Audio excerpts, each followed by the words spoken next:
Canta mais um pouquinho, irmãs.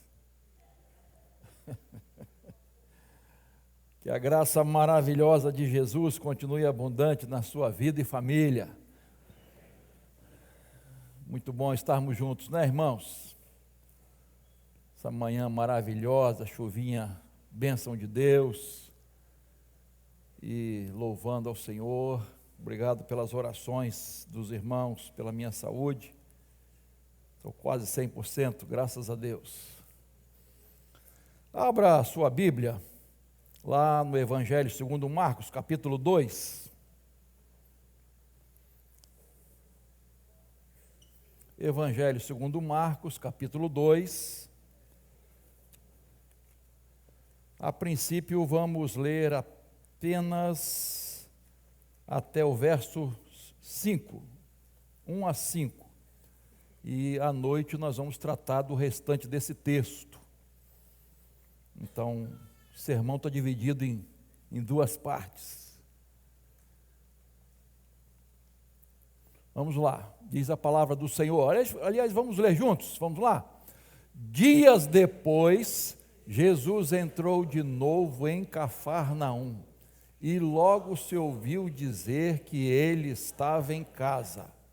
Muitos se reuniram ali, a ponto de não haver lugar, nem mesmo junto à porta. E Jesus anunciava-lhes a palavra. Trouxeram-lhe então um paralítico, carregado por 4 homens.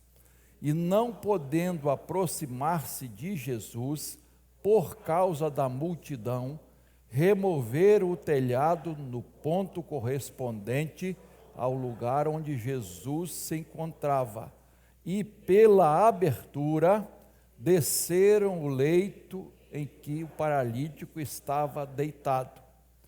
Vendo-lhes a fé, Jesus disse ao paralítico: Filho, os teus pecados estão perdoados. Até aí, por enquanto, nós conhecemos muito bem essa passagem bíblica, esse episódio, quando Jesus estava numa casa, apinhada de gente, e eu fico imaginando, irmãos, quanta gente estava ali, a ponto deles não poderem passar, porque com um pouquinho de esforço talvez, né? Mas eles não conseguiram, e tinha muita gente mesmo ali para ouvir Jesus. Uma multidão um pouco mista, mas a gente percebe que estava mais interessada em ouvir Jesus de verdade, né? Porque se você observar um pouquinho o capítulo 1, verso 37 e 38, Jesus deixa para trás uma multidão que só estava interessada nos seus milagres, né, naquilo que Jesus queria fazer e tal, enfim, Jesus deixa essa multidão para trás e está ali naquela casa. É muito importante a gente lembrar, irmãos, que os milagres que Jesus realizou eram meios e não fins últimos em relação ao reino de Deus, aquilo que ele queria pregar. Claro que ele atendeu as pessoas em suas necessidades e como Jesus amava, né? Ama, então nunca deixou de atender, lógico, mas o fim último era o reino de Deus, a salvação, a mensagem central do seu ministério, né, apontava para a cruz.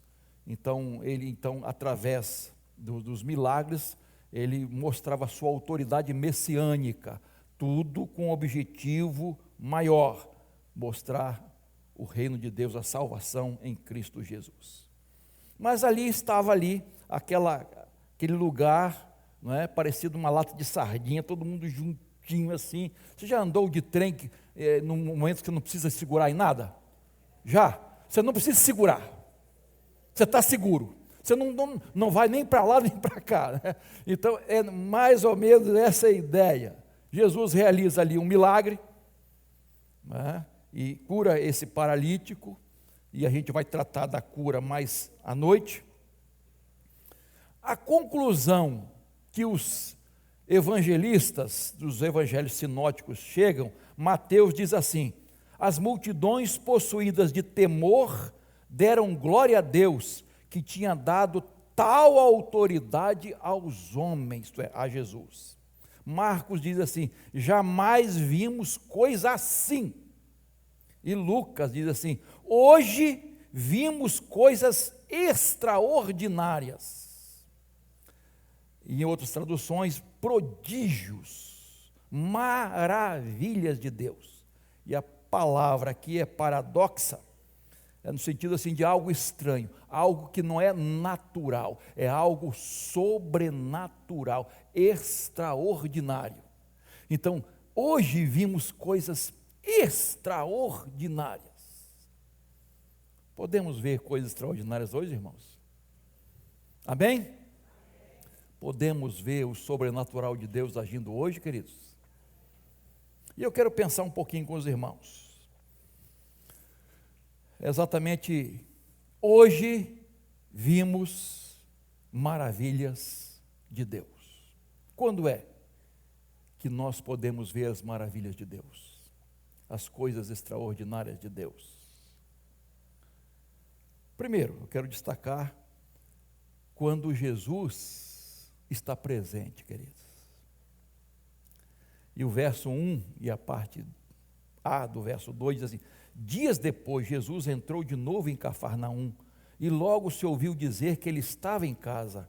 Muitos se reuniram ali, a ponto de não haver lugar nem mesmo junto à porta. Ponto, para aí. Jesus nasceu em Belém, foi educado em Nazaré, mas ali em Cafarnaum é como se fosse o seu QG, né? Então ele se concentrou mais ali. E a casa estava cheia, muito cheia. Não era aniversário de ninguém, queridos. Não ia dar bolo, não ia ter almoço grátis, não tinha um cantor famoso, alguém da mídia.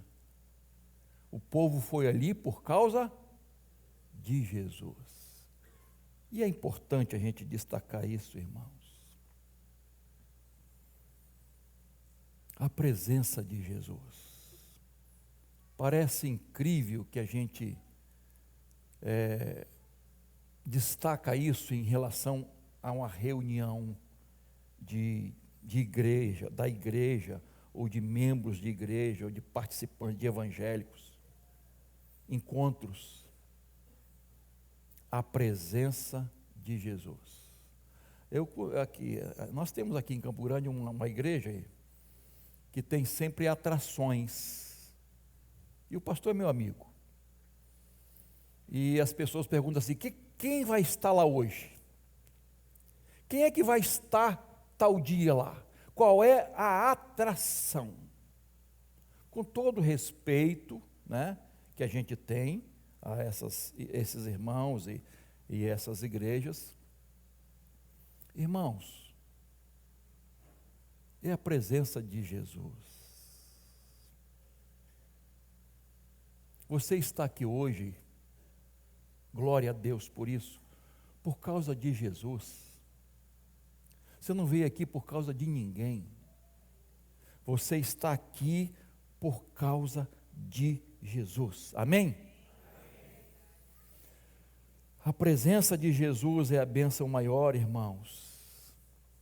Onde estiverem 2 ou 3 reunidos em meu nome, ali estarei. Olha a promessa.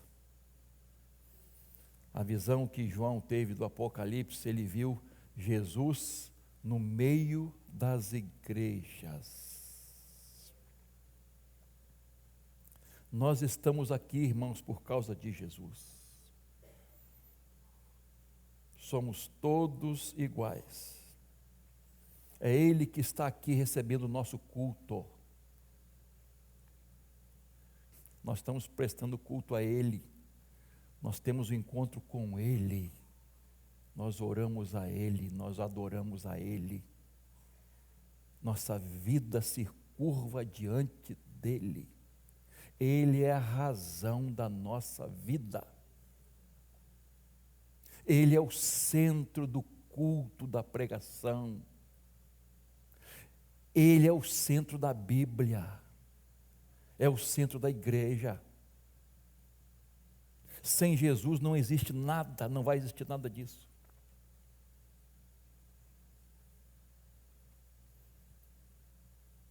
Glória a Deus, porque estamos aqui por causa de Jesus. E a presença de Jesus faz com que aconteçam maravilhas. Se você tem essa consciência, que você está na presença de Jesus, que você veio cultuar Jesus com seus irmãos e irmãs, que essa ceia aqui, o centro é Jesus. Então você hoje está experimentando as maravilhas de Deus, para a glória de Deus. Segundo lugar, podemos ver as maravilhas de Deus quando a palavra de Deus é pregada. Olha só, queridos, a parte B do verso 2. E Jesus anunciava-lhes o quê? A palavra. Jesus não pregava para agradar as pessoas. Jesus não pregava para impressionar sábios, entendidos. Jesus não pregava para atrair os ricos, para iludir os pobres, para se autopromover, para conquistar mais contribuintes para o seu ministério. Jesus pregava a palavra. A palavra de Deus. E lá em 2 Timóteo, capítulo 4, verso 1 e 2, Paulo faz um apelo a Timóteo, e eu destaco sempre isso na primeira aula de homilética. Ele faz um apelo, pelo amor de Deus, Timóteo, meu filho na fé, jovem pastor, pregue a palavra. Prega a palavra. Há tantas coisas, tantas filosofias, tantas coisas acontecendo. Prega a palavra. A palavra de Deus, irmãos, precisa ser lida, explicada e aplicada. Lida, explicada e aplicada. Não acrescentada, não diminuída, não modificada, não adulterada. Não atualizada como alguns querem, achando que a Bíblia está ultrapassada. Lamentavelmente. Eu já disse isso aqui de um pastor de São Paulo, inclusive, infelizmente, batista, que tem falado sobre isso, e está na internet, e todo mundo já sabe disso. Ele diz que a Bíblia tem que ser reinterpretada, que ela não é suficiente, que ela está ultrapassada, ela tem que ser ajustada para receber, para se tornar uma igreja inclusiva, que para mim inclusivo não é isso.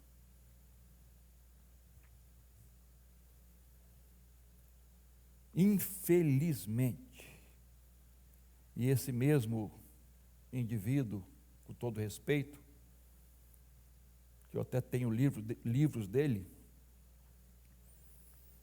ele disse que comunhão com Deus não tem nada a ver com santidade. Você pode ter comunhão com Deus cheirando uma carreira. Você pode ter comunhão com Deus estando na cama errada, se prostituindo, adulterando. Você pode ter comunhão com Deus cheio de ódio no seu coração, com desejo de vingança. Você pode ter comunhão com Deus estando bêbado, completamente embriagado.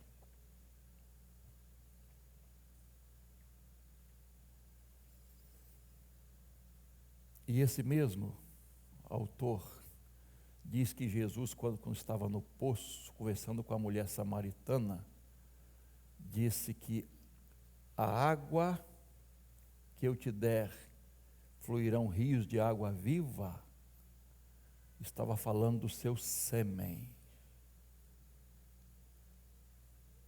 numa conotação totalmente sexual. Por que eu estou dizendo essas coisas, irmãos? Porque tem gente batendo palma para ele. Tem gente batendo palma para ele. E eu estou dando um exemplo, irmãos. Um exemplo. Queridos, lamentavelmente, as pessoas usam a Bíblia, mas não estão pregando a palavra de Deus. Há púlpitos vazios da palavra de Deus. Aqui não está nem um pouquinho de orgulho, de vaidade, somos miseráveis pecadores. Mas há congregações sedentas da palavra de Deus, da pura palavra de Deus. Spurgeon diz que o problema das igrejas começam no púlpito. A frieza, o afastamento, o fechamento de igrejas. O problema começa no púlpito. Falta de exposição da palavra de Deus. Falta de coerência entre pregação e vida do pregador. Entre discurso e prática. O maior sermão de um pregador tem que ser a sua vida, o seu exemplo, sua maneira de viver, o seu caráter. Por isso que ele diz que há muita diferença entre o pastor chamado e o chamado pastor. Quando falou de unção, ele diz uns são e outros não. O que é unção? Uns são, outros não. Cuidado, irmão. Tem muita gente pregando por aí. Pregadores da mídia, nada contra, pelo contrário, tem que aproveitar todos os meios. Cuidados com os coaches. Cuidado, querido. Estão pregando muito o que o povo gosta de ouvir, quer ouvir. Muito, muito, muito. Já citei aqui o Martin Lloyd Jones, que foi um grande médico, antes de deixar tudo para ser pastor. E ele disse assim: eu nunca permiti que um paciente escolhesse o remédio. Quem prescreve o remédio sou eu, para o mal dele. Mas hoje as pessoas querem escolher o que vão ouvir, o que agrada.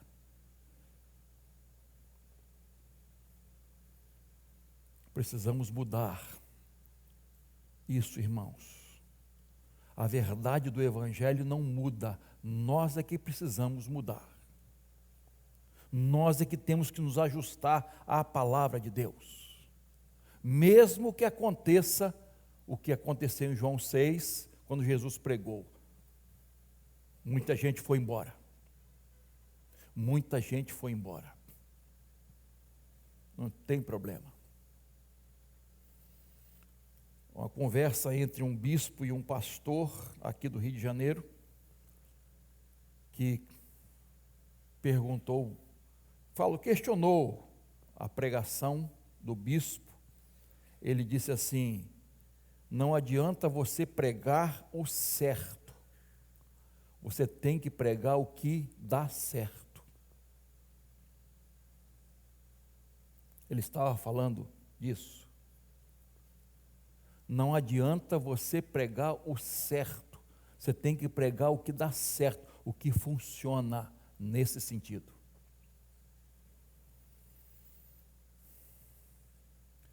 Quando Paulo fala aos líderes da igreja de Éfeso, lá em Atos capítulo 20, verso 26 a 28. Ele está falando aos líderes, pastores. Ele diz assim: portanto, no dia de hoje, testifico diante de vocês que estou limpo do sangue de todos, porque jamais deixei de lhes anunciar todo plano de Deus. Ou, em outras palavras, todo o conselho de Deus. Cuidem de vocês mesmos e de todo o rebanho no qual o Espírito Santo os colocou como bispos para pastorearem a igreja de Deus, a qual ele comprou com o seu próprio sangue. A melhor maneira de cuidar da igreja, zelar pela igreja, de cuidar do rebanho, é pregando a palavra de Deus. Pregando a palavra de Deus. E ele diz: eu não deixei de anunciar todo o plano de Deus, todo o conselho de Deus, toda a palavra de Deus. Não selecionei tudo que Deus revelou, o que agrada e o que não agrada. Vou anunciar toda a palavra de Deus, toda a revelação de Deus. Esse deve ser o compromisso do pregador, irmãos. E quando você vê as cartas, né, dos apóstolos, os escritos sagrados, o Apocalipse e tal, você vê que em cada época havia heresias, e essas heresias eram combatidas pela palavra de Deus. E sempre vão existir heresias, falsos mestres, falsos profetas. É a palavra de Deus que é a verdade. A palavra de Deus, irmãos, que vai trazer conforto para os abatidos, mas vai inconformar aqueles que estão conformados. De encontro e ao encontro e de encontro. Irmãos, é muito importante nós entendermos isso e preservarmos isso nas igrejas, e especialmente na nossa igreja. Eu tenho que dar contas do que é pregado aqui, queridos, e da vida de vocês. Vou prestar contas a Deus. Um pastor muito amigo, falei com ele ontem, conversei com ele ontem. Ele, quando tomou posse numa igreja muito conhecida, centenária, havia litígio entre irmãos, um irmão colocando o outro na justiça, gente colocando a igreja na justiça.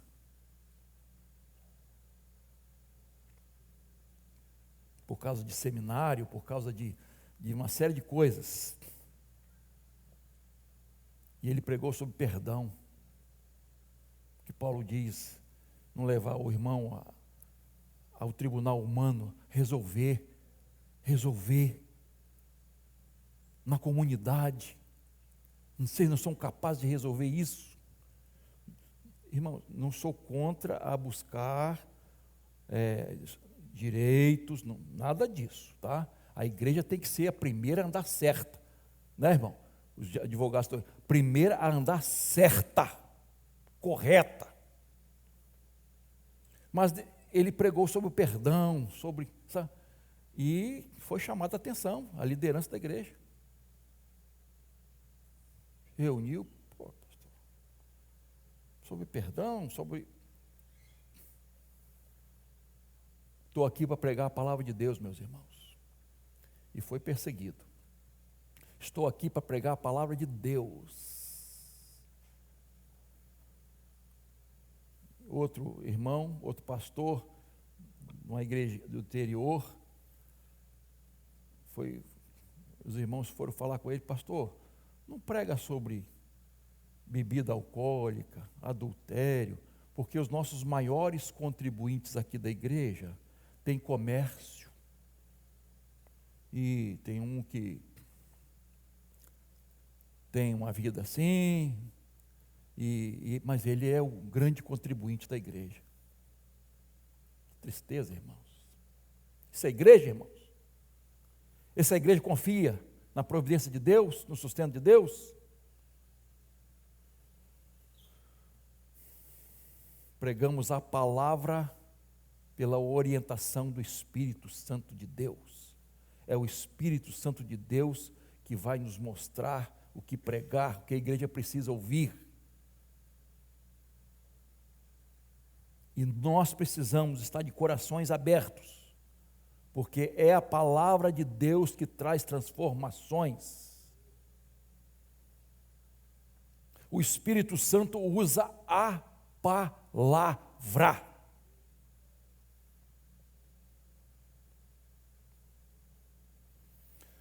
Terceiro lugar, podemos ver as maravilhas de Deus quando fazemos a obra de Deus de maneira certa. Versículos 3 e 4, veja lá. Trouxeram então um paralítico carregado por 4 homens, e não puderam aproximar-se de Jesus por causa da multidão. Removeram o telhado no ponto correspondente ao lugar onde Jesus se encontrava, e pela abertura desceram o leito em que o paralítico estava deitado. Está claro o texto, não podiam chegar, não tinham jeito. Os 4 homens foram ajudá-lo para colocá-lo na frente de Jesus, para colocar este homem onde Jesus estava. Eu gosto disso aqui, irmãos. Eu gosto disso aqui porque é a missão da igreja. É a missão da igreja. Subiram no telhado, fizeram aquele buraco, texto bem conhecido dos irmãos. E eu quero destacar algumas coisas aqui, em relação à obra de Deus, a obra da igreja de Deus. Primeiro, a obra de Deus tem que ser feita com visão. Estes homens tinham essa visão. Olha, nós não podemos. Nós temos que colocar este homem lá diante de Jesus. A gente não tem como chegar lá. Nós vamos ter que dar um jeito.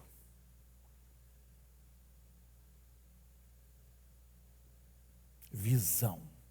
A visão determina a ação. O que vamos fazer? Muitos aqui já ouviram falar em Po Yong-Chu,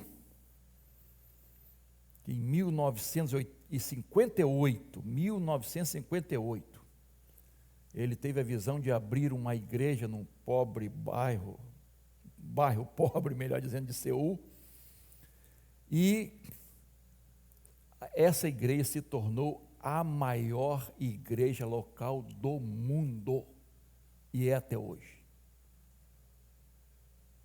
Milhares e milhares de membros, milhares, talvez está chegando a milhões.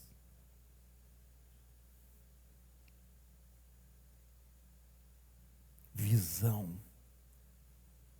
Billy Graham teve uma visão de pregar para o mundo inteiro.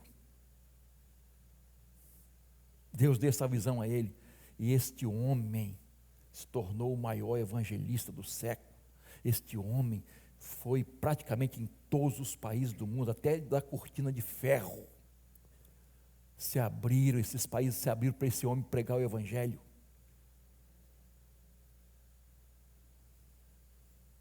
Visão de fundador da visão mundial, que muitos conhecem, das Déboras. Quem foi? Pastor Jeremias Pereira, das Déboras. Visão. Teve uma experiência profunda com Deus e teve a visão, né? Aí você poderia citar Martin Luther King e tantos outros que fizeram história e até morreram pela missão que Deus deu a eles. Visão, queridos. Se a igreja não tiver visão, louvado seja Deus por esta igreja que teve visão, embora às vezes questionamos, né? Fomos questionados por muitos, mas teve visão de fazer a obra de Deus. A segunda coisa que eu destaco aqui nesse trabalho é a perseverança, irmãos. Perseverança. Verso 4 diz assim: eles não podiam se aproximar por causa da multidão. E Lucas destaca um pouquinho mais. Lucas capítulo 5, verso 18 e 19, diz assim: vieram então alguns homens trazendo um paralítico deitado no leito. Eles procuravam levá-lo para dentro e colocá-lo diante de Jesus. E não encontrando uma forma de fazer isso, por causa da multidão, subiram ao telhado e por entre as telhas desceram o paralítico do seu leito, deixando no meio das pessoas, diante de Jesus. Obstáculos surgiram. Dificuldades, barreiras surgiram. E estes homens poderiam desistir, irmãos.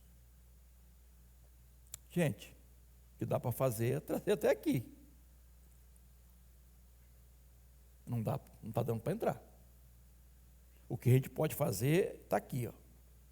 Mas eles estavam determinados a colocar o paralítico diante de Jesus.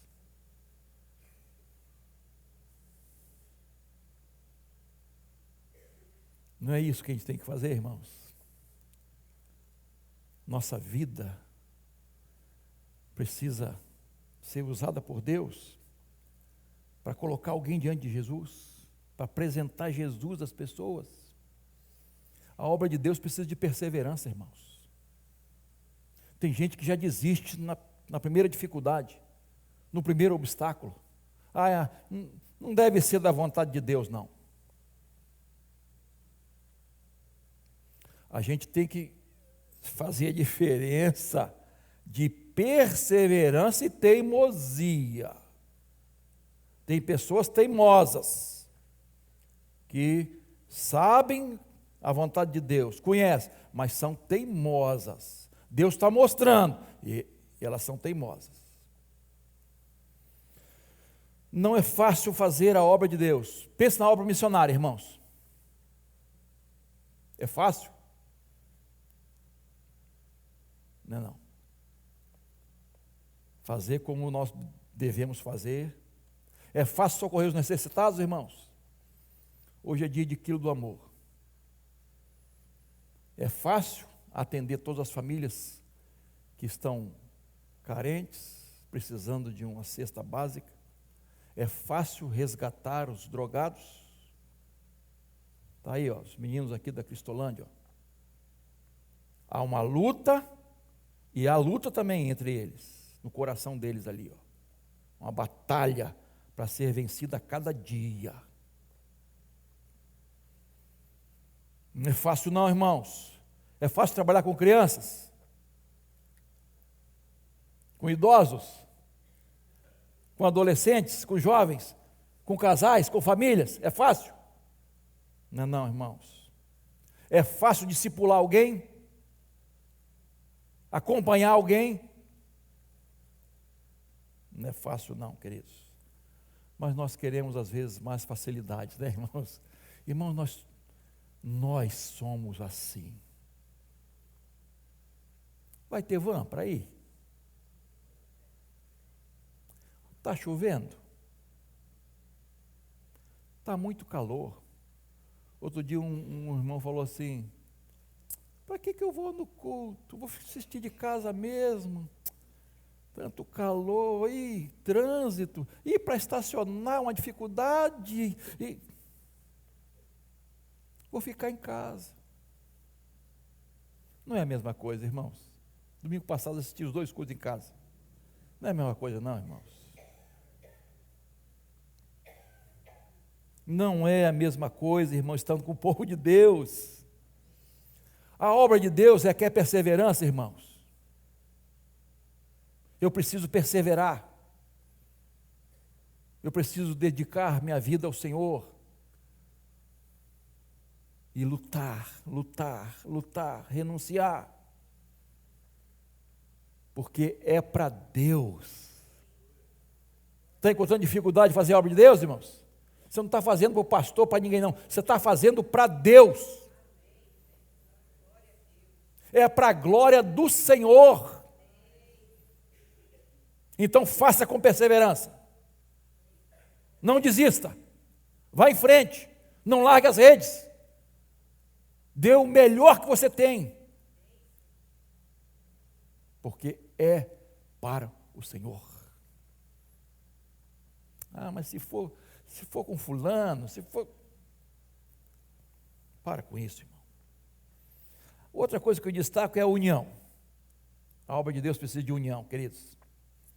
4. Você acha que um sozinho poderia fazer aquele serviço? Carregar... Eu não sei qual o peso do paralítico. Se fosse assim como eu, 104...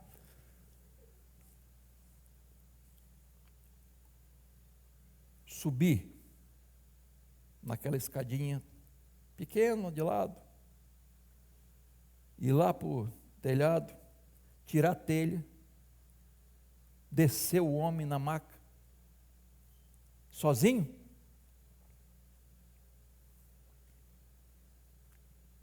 Impossível. Eles precisavam estar unidos. Olha, nós vamos trabalhar juntos. Nós vamos vencer as diferenças, as preferências. Irmãos, para estarmos juntos, nós temos que vencer as diferenças e as preferências. Nós temos que respeitar os outros.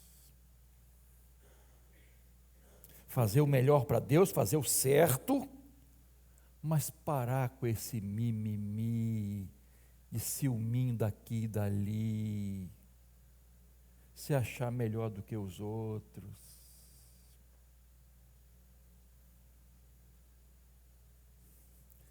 Que nos une é muito maior, irmãos. Pelo menos deveria ser. Irmãos, há aborrecimentos na obra de Deus? Sim ou não? Você acha que o pastor se aborrece?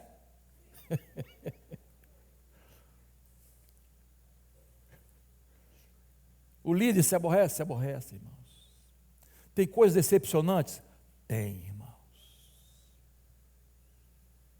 Às vezes, há decepções, irmãos. Há tristeza que vai lá no fundo da alma, irmãos. Há flechas que vão lá no fundo da alma, que atinge o coração. Mas vamos desistir? Precisamos nos unir, precisamos juntar forças. Eu gosto e você também gosta, né, da descrição lá de Atos 2, e perseveravam na doutrina dos apóstolos, na comunhão, no partir do pão, nas orações, em cada alma havia temor, e sinais eram feitos pelos apóstolos. E aí vai descrevendo, irmãos, uma igreja diferente, uma igreja que teve escândalos,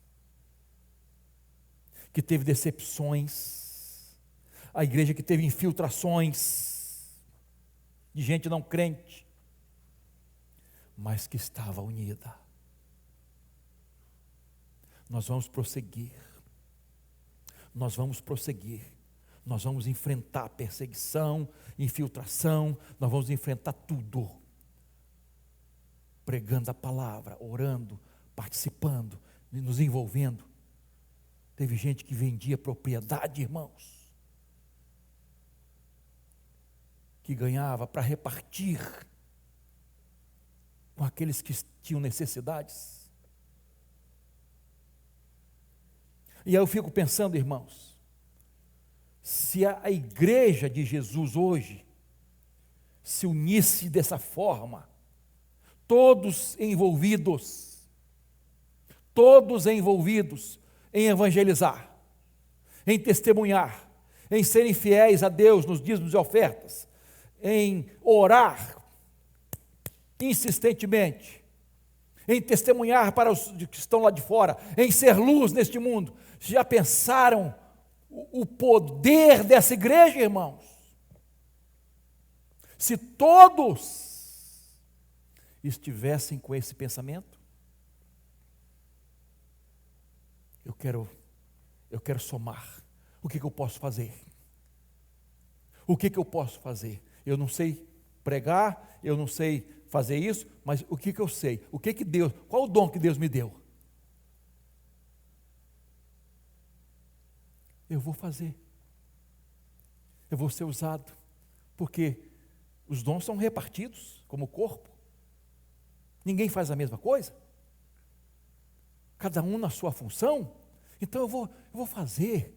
Eu estou ali atrás, nem apareço, mas estou filmando, não é? Nunca apareço, mas estou ali, estou no meu posto, estou lá, só lembro de mim quando tem erro, né? Sou destratado aqui no estacionamento. Irmão, já chega, sai do culto, por isso que está assim, aborrecido.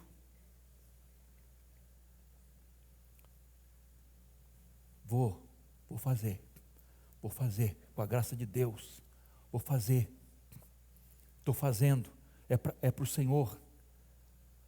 Queridos, se todos estivessem com esse pensamento, a união faz açúcar também, né?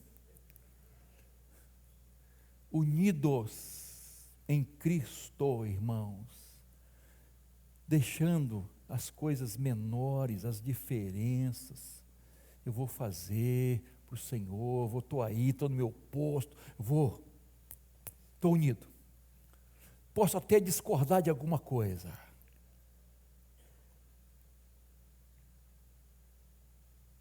Você concorda com tudo, irmãos? Outro dia eu falei sobre isso aqui, né? Você concorda com tudo que acontece?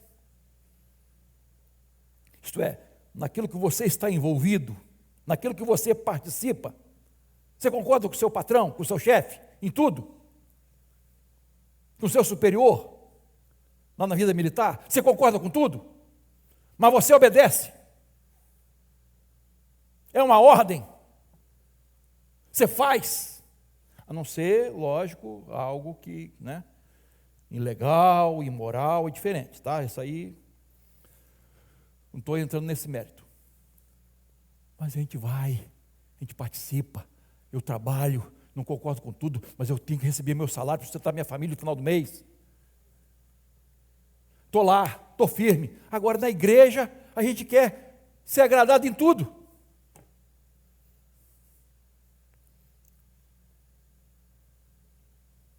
Conversa, abre o coração, vamos conversar, vamos expor, vamos melhorar, cada um fazendo um pouquinho, nós vamos melhorar, irmãos. A igreja não é perfeita, perfeito é Jesus, e nós estamos olhando para Jesus, então vamos nos ajudar mutuamente, socorrer uns aos outros, caminhar. Hoje eu estendo a mão para alguém, amanhã essa pessoa estende a mão para mim. Não sou melhor do que ninguém, não. Vamos unidos em comunhão. A ceia é um símbolo de comunhão. Comunhão. É isso que nós precisamos manter, irmãos. Manter sempre comunhão, vencendo as diferenças e preferências. Caminhando para o melhor para o Senhor. E ainda destaco, irmãos, nesse trabalho do Senhor, a criatividade. O caminho normal não era possível, eles tinham que fazer algo inédito. E eu repito, eles tinham que fazer algo inédito. Possivelmente ninguém nunca tinha feito aquilo. Fazer um buraco no telhado da casa. Abrir o telhado. E tinha um pregador que falou assim, não sei de onde ele tirou isso, né?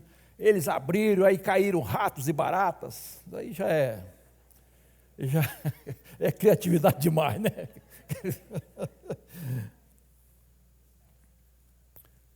Entre as muitas lições da pandemia, irmãos, essa foi uma, queridos. Mudar métodos.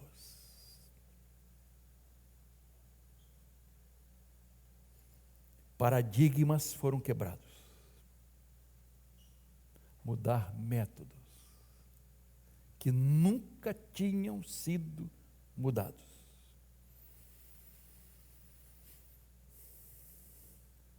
Dentro da palavra, mas com flexibilidade. Não abrindo mão de princípios, de verdades, mas não sendo rigorosos na forma.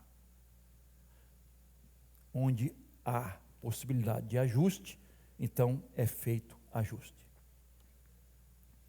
Métodos. Não podemos sacralizar métodos. Ah, mas antigamente, já ouviu isso? Antigamente a gente fazia assim, gente. Olha, antigamente dava certo. Antigamente era antigamente, queridos. Hoje não dá mais. A palavra de Deus nos ensina isso. Vinho novo em odres velhos dá o quê, irmãos? Vai estourar. Pano novo em remendo novo em pano velho. Métodos diferentes, irmãos. Repito, conservando doutrina, princípios, mas criativos. A cada geração nós precisamos descobrir métodos novos para atingir o coração das pessoas. Conservando a palavra de Deus, não abrindo mão da palavra de Deus, da doutrina. Precisamos fazer isso, queridos. Ser criativos. Deixar o Espírito Santo nos guiar para fazermos a obra de Deus com eficiência, para alcançar o maior número possível de pessoas. Esses homens foram criativos. Possivelmente receberam até críticas no início. Vocês não acham, não? Mas depois do resultado, olha o resultado. Olha o que deu. Olha a bênção maravilhosa. É assim na igreja também. Quero concluir, repito, vou continuar nesse texto à noite. Podemos ver as maravilhas de Deus hoje? Sim. Quando temos a presença de Jesus. Ah, irmãos, a presença de Jesus faz toda a diferença. Quando a palavra de Deus é pregada, ensinada, exposta, praticada, palavra de Deus. Quando fazemos a obra de Deus da maneira certa, com visão, com perseverança, com união e criatividade. Com fé também, mas a fé eu vou tratar à noite. É assim que Deus vai abençoar a igreja e fazer maravilhas em nosso meio, fazer maravilhas em nossa vida, se preservarmos os ensinos da palavra do Senhor. Amém, queridos? Deus assim nos abençoe. Fique de pé, por favor.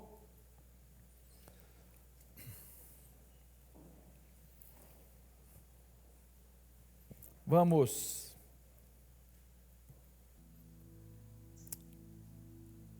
Você está aqui hoje, e você que está também em casa, em outros lugares, não é? E vai celebrar a ceia conosco. Meu irmão, minha irmã, você é convidado por Jesus para estar à sua mesa. Aproxime-se de Jesus agora. Você está na presença dele.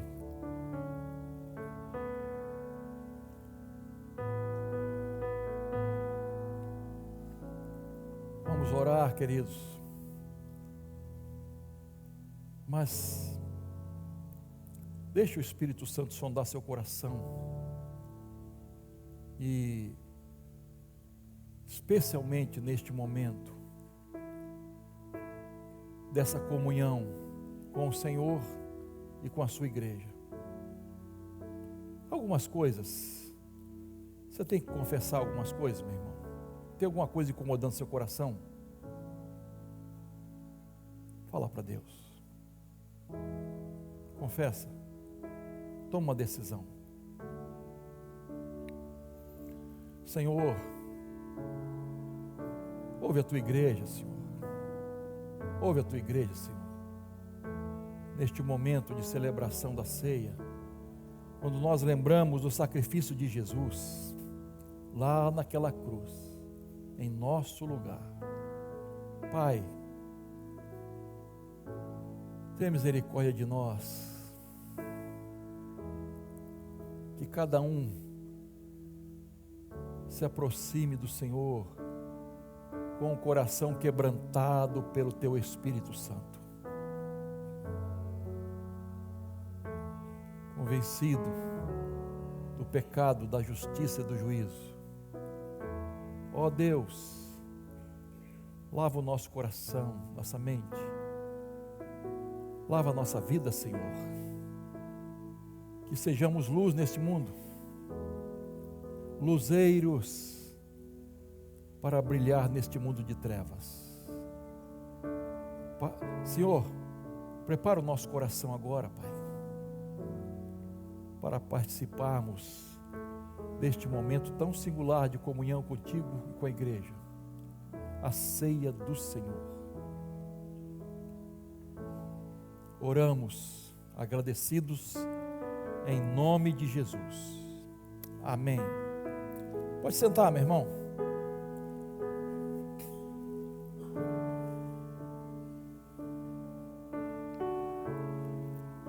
Pegue seu pão. Este pão simboliza, ele não é corpo de Jesus, ele simboliza, ele não se transforma,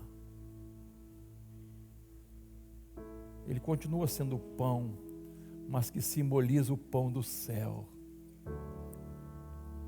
o pão que desceu do céu para nos salvar, para nos dar vida. Então, em memória do corpo de Jesus sacrificado naquela cruz em nosso lugar, vamos comer juntos deste pão.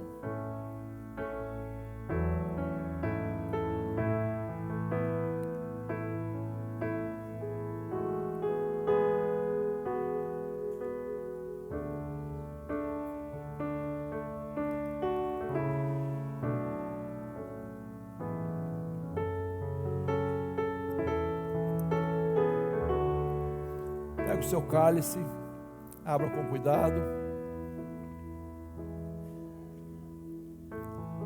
Este vinho simboliza o sangue de Jesus derramado naquela cruz para a remissão de todos os nossos pecados. Que bênção, irmãos. Que bênção maravilhosa. Em memória do sangue de Jesus vertido na cruz, por mim e por você, bebamos juntos deste cálice.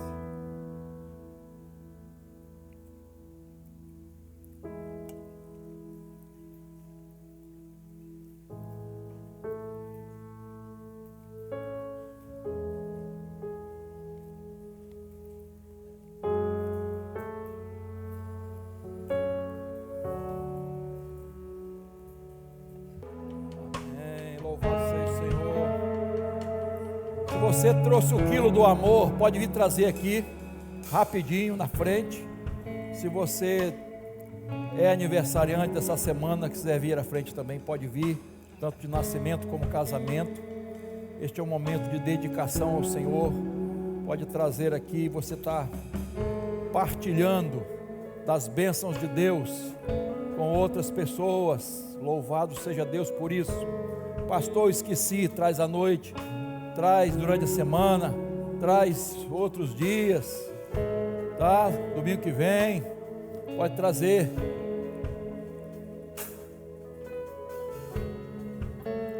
Tá.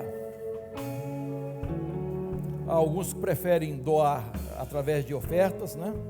Só colocar no envelope direitinho e será designado para ação social.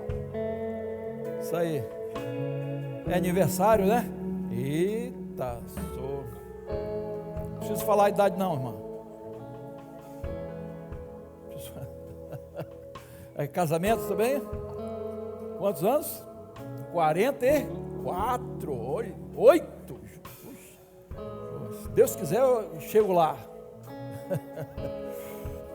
Vamos agradecer a Deus, irmãos. São tantas bênçãos, né? Eu sei que aí no seu coração você tem muitos motivos de gratidão. Amém, queridos? Muitos, muitos, muitos. Então tenha um coração grato a Deus, generoso diante de Deus. Mostre isso, prove isso, cada dia. É muito importante, queridos. Curve a sua cabeça agora em nome de Jesus.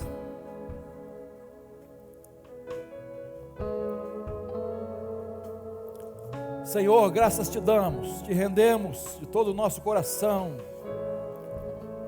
por esse momento especial de celebração do culto, da ceia do Senhor.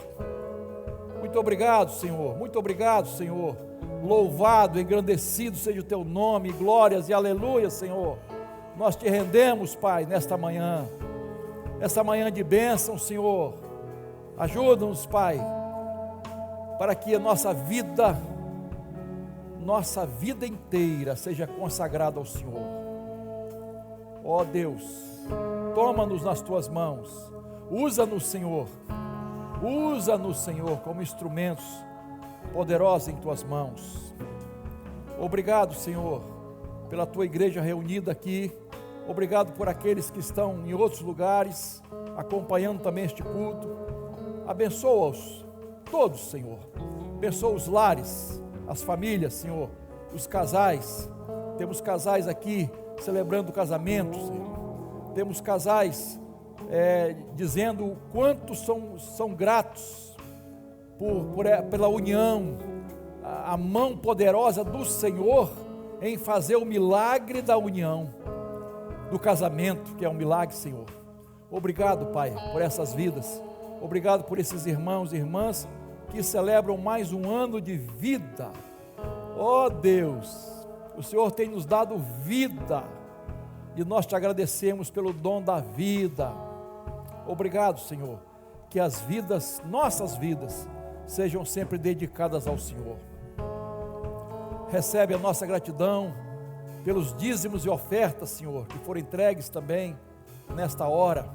Abençoa o teu povo para que seja fiel a ti. Obrigado pelos gêneros alimentícios também que estão sendo entregues para socorrer tantas famílias que precisam de ajuda. Usa-nos, Senhor, mais uma vez, usa-nos. Obrigado por esse momento, e que o amor de Deus Pai, a graça do Senhor Jesus Cristo e as consolações do Santo Espírito de Deus sejam com esta igreja, com o povo de Deus espalhado por toda a terra, agora e para todos sempre. Amém.